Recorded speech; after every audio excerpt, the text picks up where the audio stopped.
എന്താ സാർ ഇങ്ങോട്ട് വിളിപ്പിച്ചത്? അത് തൽക്കാലം ദൂരയാത്രകളൊന്നും വേണ്ട. വീട്ടിലും പ്രൊട്ടക്ഷൻ ഏർപ്പെടുത്തിയിട്ടുണ്ട്. വെളിയിലിറങ്ങുമ്പോൾ ഷാഡോ പോലീസിന് സർവേലൻസ് ഉണ്ടാവും. Alex will handle it. കേട്ടിട്ട് വല്ലാതെ പേടിയാവുന്നു സാർ. അങ്കിൾ ഒന്ന് വെറുതെ ഇരുന്നേ. സർ, എനിക്ക് ബാംഗ്ലൂർ പോയേ പറ്റൂ. ജോയിൻ ചെയ്യാൻ 2 ആഴ്ചത്തെ എക്സ്റ്റൻഷനാണ് ഞാൻ ചോദിച്ചത്. Now the time is up. I am sorry but you can't go. അല്ല, എനിക്ക് അറിയാഞ്ഞിട്ട് ചോദിക്കുക. അയാൾ ആ മാർട്ടിൻ ദിനകർ എന്തിനാ എന്നെ ഫോക്കസ് ചെയ്യുന്നത്? അയാളെ പറ്റി എനിക്ക് അറിയാവുന്നതെല്ലാം ഞാൻ നിങ്ങളോട് പറഞ്ഞു കഴിഞ്ഞു. ഇനി എന്നെ എലിമിനേറ്റ് ചെയ്തിട്ട് എന്തിനാ? It's too late. നിങ്ങളൊന്നവിടെ വെയിറ്റ് ചെയ്യൂ. Sir, I need to talk to her. Sir please. Meera, this is serious. You have to be careful. But why? Because അയാൾക്ക് നമ്മുടെ പാസ്റ്റ് അറിയാം. മീരയെ വെച്ചാണ് അയാൾ ഇപ്പൊ എന്നോട് നെഗോഷിയേറ്റ് ചെയ്യുന്നത്.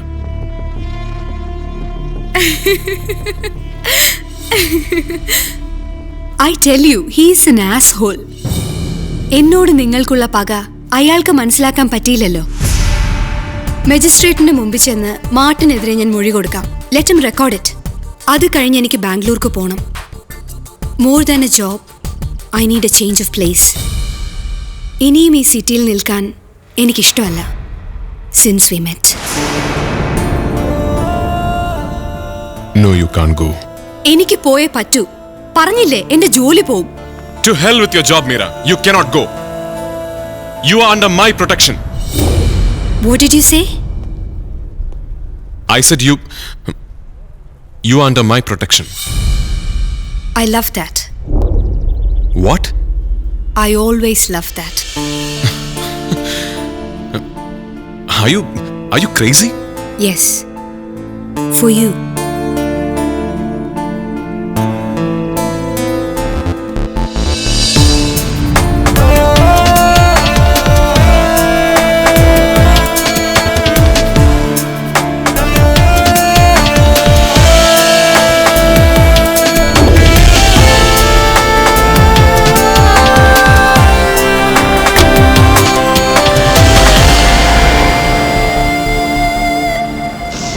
നീയും മീരയും തമ്മിലുള്ള തെറ്റിദ്ധാരണ മാറിയെന്ന് കേൾക്കുന്നത് തന്നെ എനിക്ക് ആശ്വാസമാണ്.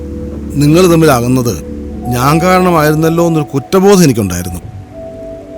പിന്നെ ജോലിയുടെ കാര്യത്തിൽ നീ കുറെ കൂടെ സംയമനം പാലിക്കണം.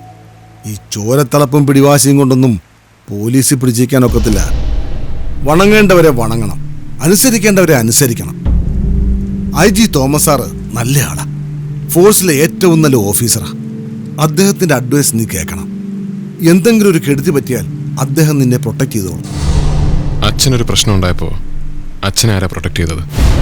അത് പിന്നെ ബാലഗോപാലൻ സാർ ഒരുപാട് ശ്രമിച്ചു നോക്കി, പക്ഷെ നടന്നില്ല. യഥാർത്ഥ പ്രശ്നം ഉണ്ടാകുമ്പോൾ ആർക്കും ആരെയും സഹായിക്കാൻ പറ്റില്ല അച്ഛാ. അത് നമ്മൾ തന്നെ പരിഹരിക്കണം. ഞാൻ നിന്നോടൊന്ന് ചോദിക്കണമെന്ന് വിചാരിച്ചു. കഴിഞ്ഞ 2-3 ദിവസമായി ഈ വീടിൻ്റെ പരിസരത്ത് മഫ്റ്റിയിൽ 3-4 പോലീസരെ കണ്ടു. എന്താ കാര്യം? അത് പ്രത്യേകിച്ചൊന്നുമില്ല. ഞാനും പോലീസുകാരനായിരുന്നില്ലടാ 29 വർഷം. എനിക്ക് ഭീഷണിയുണ്ടല്ലേ.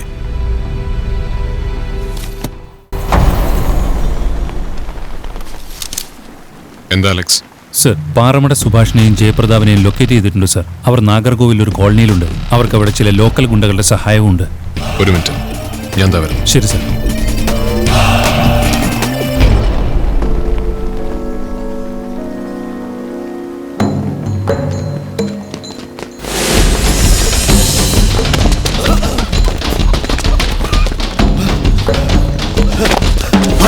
DGP நம்ம இடம் தெரிஞ்சு போச்சு. ஓடிக்கோடா வா.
എന്തിനു വേണ്ടിയാ ജോർജ് കുട്ടിയെ നീ കൊലപ്പെടുത്തിയത്?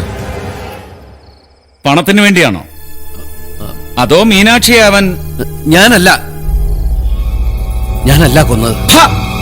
കള്ളം പറയുന്നതാ. കാര്യമറിയാതെ അവനെ ഉപദ്രവിക്കരുത്, അത് ഞാൻ സമ്മതിക്കില്ല. കുറ്റം തെളിയിക്കാൻ പോലീസിനറിയാം. ക്രിസ്റ്റി,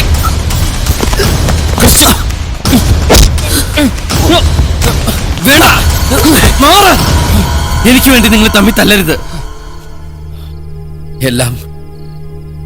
എല്ലാം ഞാൻ പറയാം. എന്താ സംഭവിച്ചെന്ന് ഞാൻ പറയാം.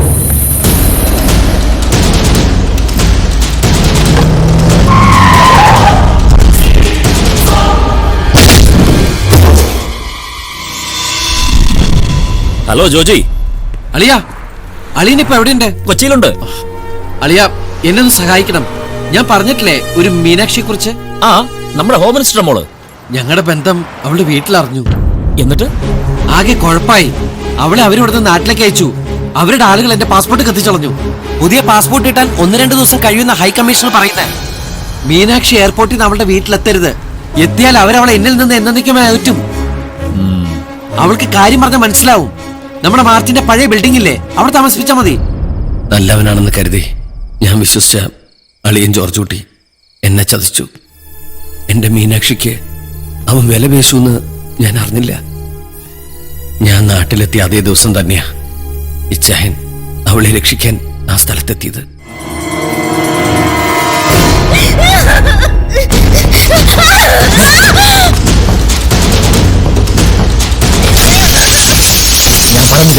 ഇവർക്ക് വേണ്ടി ഉള്ളച്ചൻ എത്ര പണം വേണമെങ്കിലും തരും. വേണമെങ്കിൽ നീയും കൂടെ കുടിക്കോ. നിനക്കും ഷെയർ തരാം, പെണ്ണും പണവും.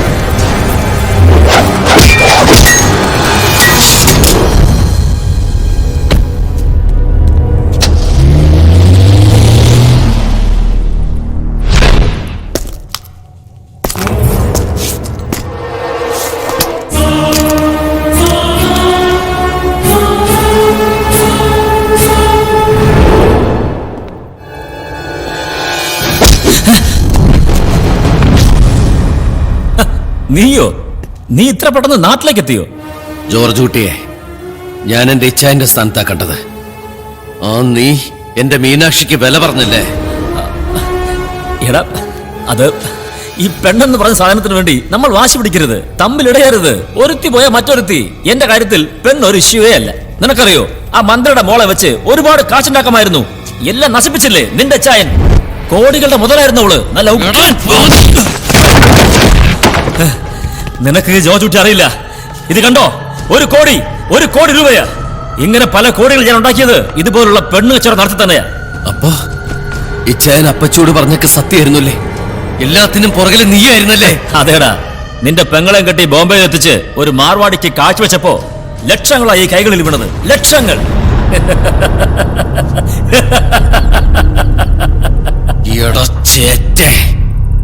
എന്റെ പെങ്ങളെ നീ...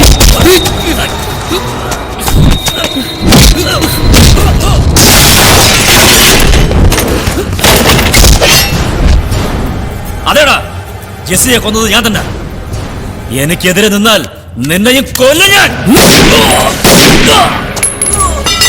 നീ തകർത്തത് ഞങ്ങളുടെ കുടുംബമായിരുന്നടാ. നീ അകറ്റിയത് ഞങ്ങളുടെ ഇച്ഛായനെ ആയിരുന്നു. നീ കൊന്നത് ഞങ്ങളുടെ പെങ്ങളെയായിരുന്നു. മരണത്തിൽ കുറഞ്ഞൊരു ശിക്ഷ നിനക്കില്ല.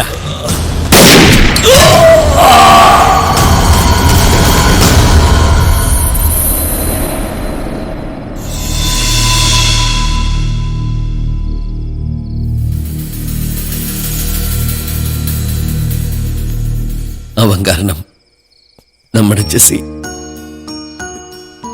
ഞാൻ എങ്ങനെ സഹിക്കും? എന്റെ കൈവിട്ടുപോയി ചായ.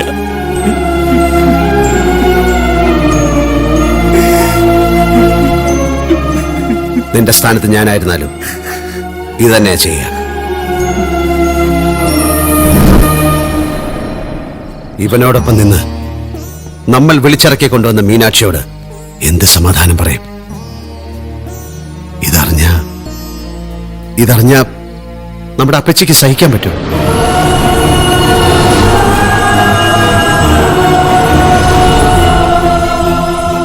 നിങ്ങളൊരു സത്യസന്ധനായ പോലീസ് ഓഫീസറാണെന്ന് എനിക്കറിയാം. പോലീസിന്റെ മുന്നിൽ ഇതുവരെ ഞാനായിരുന്നല്ലോ കുറ്റവാളി. ഇനിയും അങ്ങനെ തന്നെ ആവട്ടെ. ഏത് കോടതിയിലും ഞാൻ കുറ്റമേറ്റോളാം. ഇവനെ വെറുതെ വിടണം.